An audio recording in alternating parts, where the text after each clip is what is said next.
Hello everyone, my name is Luke Bolden and I'm doing my persuasive speech, and these are my two fellow veteran friends from the VA, and I'd like to give my friend here a chance to introduce himself. My name is Anthony. And I'm DeMarcus. Good afternoon. and I'm gonna do my speech now. Thank you guys. What?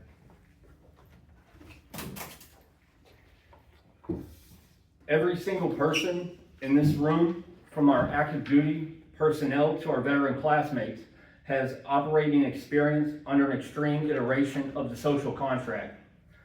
As service members, we signed a binding agreement to surrender our absolute personal liberties to execute the state's mission. We willingly accepted strict controls on our speech, our movement, and our bodily autonomy to defend the public. If we trace the etymology of the very word we use for our profession, war, we find a telling blueprint. It originates from the Old High German wehren, meaning to confuse or to mix up. When government bureaucracy declared the war on crime in the late 20th century, it was not a traditional deployment. It was an engineered psychological smokescreen designed to confuse the tax-paying public while expanding state control and corporate revenue. While we forfeited our liberties to protect the state, convicted offenders forfeited theirs by violating it. Yet, our current carceral system treats human subjects as idle, multi-billion-dollar financial drain on the working class. As military minds, we know that an idle asset demanding continuous cash injections with zero output is bad logistics, bad economics, and bad governance. Just as the soldier and the offender are bound by extreme surrenders of liberty, true justice demands a system that honors human sovereignty rather than exploiting it. We must dismantle the $80 billion taxpayer burden of idle mass incarceration and replace it with self-funding restitution units and victim-centered sentencing, enforcing the accountability without bankrupting the public. Today, we will examine how the carceral state evolved into a taxpayer trap, introduce a self-sustaining model of restitution, visualize a society where criminals pay their own debts, and discuss how we can demand true operational accountability. To understand how we arrived at an $80 billion annual taxpayer drain and a staggering $445 billion total price tag for our broader justice ecosystem, we have to look at a fundamental economic pivot and in American governance. In the 1970s and 80s, the United States systematically shifted away from social welfare framework and birthed what scholars call the carceral state. Government responsibility shifted from social care to social control. When mental health facilities and preventative state nets were shuttered, the prison system became the default highly expensive catch-all for society's failures. This is exactly what French philosopher Michel Foucault termed the architecture of discipline, a system engineered not to eliminate crime, but to manage and sustain a permanent class of delinquents to justify expanding state budgets. Corporate entities like the American Legislative Exchange Council and private prison conglomerates step directly into that void. They hijack the ancient concept of blood guilt and transform the moral debt an offender owes to a community, and transformed it into a corporate revenue model. Through aggressive lobbying of 3 strikes laws and mandatory minimums, they monetize moral debt into a profitable corporate revenue, effectively turning public tax dollars into private profit while leaving everyday working class citizens to foot the bill. What does that bill actually look like for the average working American? Across federal, state, and local facilities, the average operational cost to house, guard, feed, and provide medical care for a single inmate stands at roughly $64,000 every single year. Consider that figure carefully. $64,000 is virtually 100% of the gross annual salary earned by an average full-time working American. According to tax data, a median wage worker pays roughly $13,000 in total combined taxes each year. Do the math. It takes the entire annual tax output of nearly 5 full-time American workers, a 4.9 to 1 ratio, just to sustain the confinement and care of one incarcerated individual.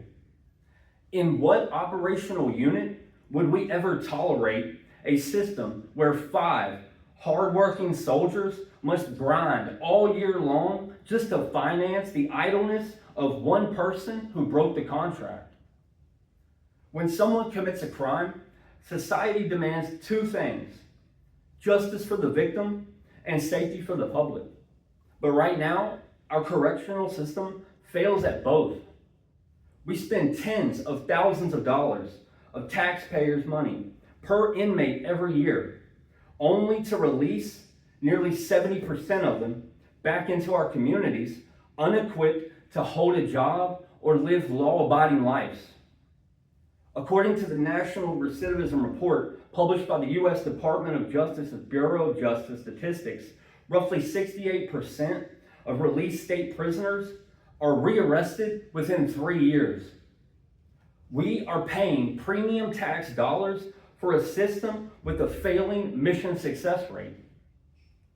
My proposal, what I call re-libertization, is not about soft leniency, nor is it about returning to outdated, degrading penal labor. It is a pragmatic, security-tiered model built on strict accountability, market-aligned vocational training, and mandatory restitution.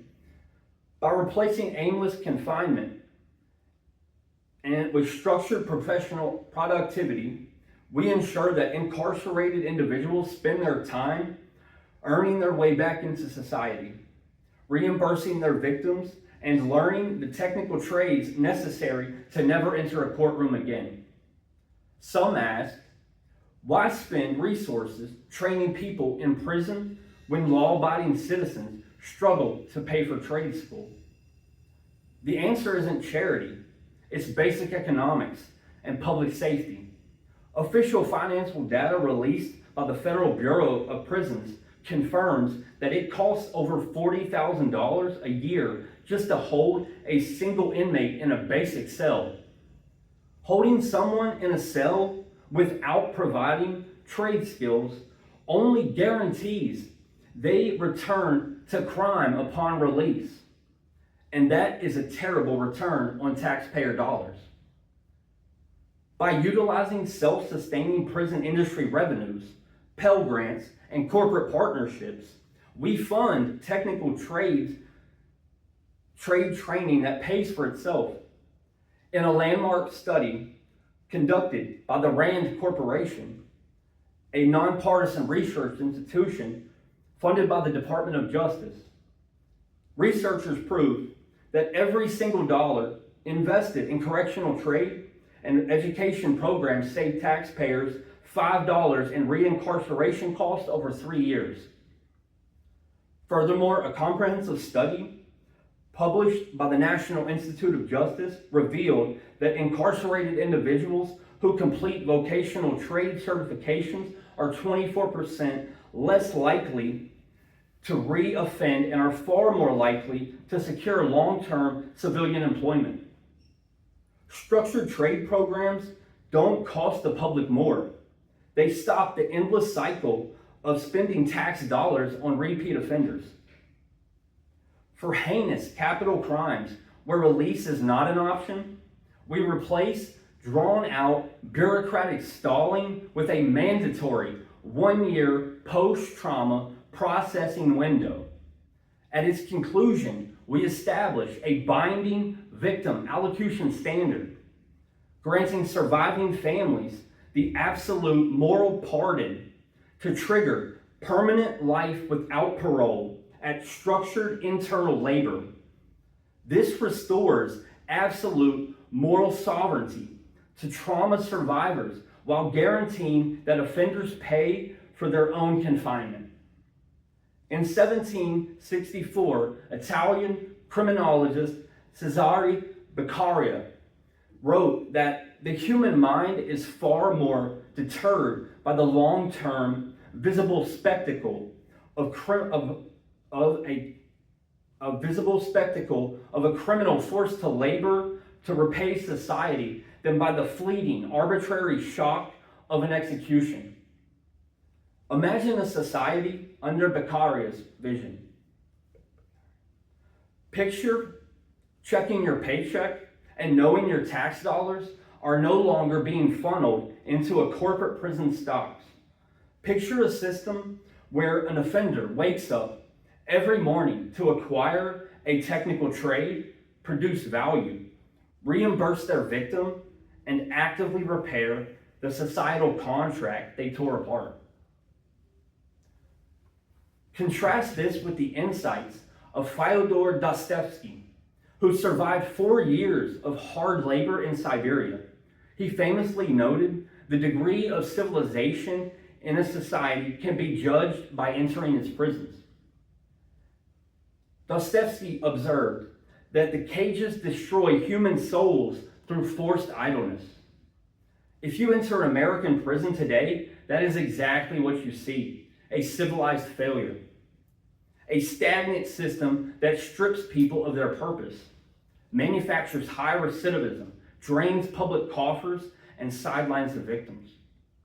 If we do not change the trajectory, we will continue to watch private corporations profit while our local communities, public infrastructure, and tax brackets are drained to support a broken machine. We, as service members and veterans, understand the weight of command. We understand what it means to hold the power of life, death, and restricted liberties in our hands. It is an insult to our collective intelligence to allow an overbloated, corporate-backed bureaucracy to dictate the moral and financial terms of American justice. In closing, we can no longer tolerate a carceral state that drains 5 working citizens just to sustain 1 idle cell.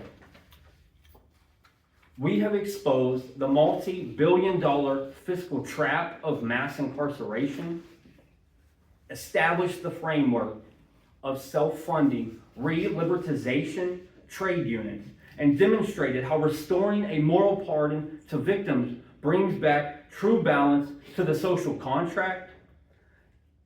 It is time to demand policy reform that mirrors the operational accountability we live by every day. We must advocate for the abolition of private carceral monopolies, the implementation of self-sustaining restitution trade units, and the return of absolute moral pardon authority to the survivors of trauma. Let us stop letting the state confuse us with corporate-funded wars. Let us enforce a system where criminals pay their own debts, taxpayers keep their hard-earned capital, and justice is finally served. Thank you. Now I'm going to bring the guys back in for just a quick Q&A. I think that was good. Seriously, I mean, I understand everything you're saying about, the system, and it's true. But you got questions? I think I have a question. And I think that's true because I think it is draining on our system and such. So, and I like the part that you brought up about the corporations actually gaining revenue off of a moral debt that, because the criminals are actually paying a more debt to society and corporations making money off of that. Do you think that, like, recidivism, as far as correctional facilities are concerned, do you think that recidivism is actually built into the structure on purpose? Yes, definitely. Think so? for me, well, first of all, thank you for your question, and thank you guys for coming on cam, I appreciate that. No problem. Yeah, so, and I'm gonna relate it back to something you said earlier, Okay. and about like, I think it plays into like capitalism as a whole, and like the corporations. I think they use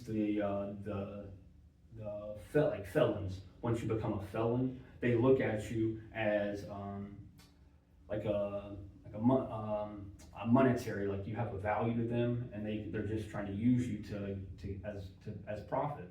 They look at you at, and I relate it to free labor, yeah, I relate it to like myself, you know, I deal with an addiction, so I'll relate it to like how, like going through treatment and the healthcare system, you'll relapse, and it's just a money system, and the healthcare, it's all just a big system where they're just trying to make money off you, and it's all just set up.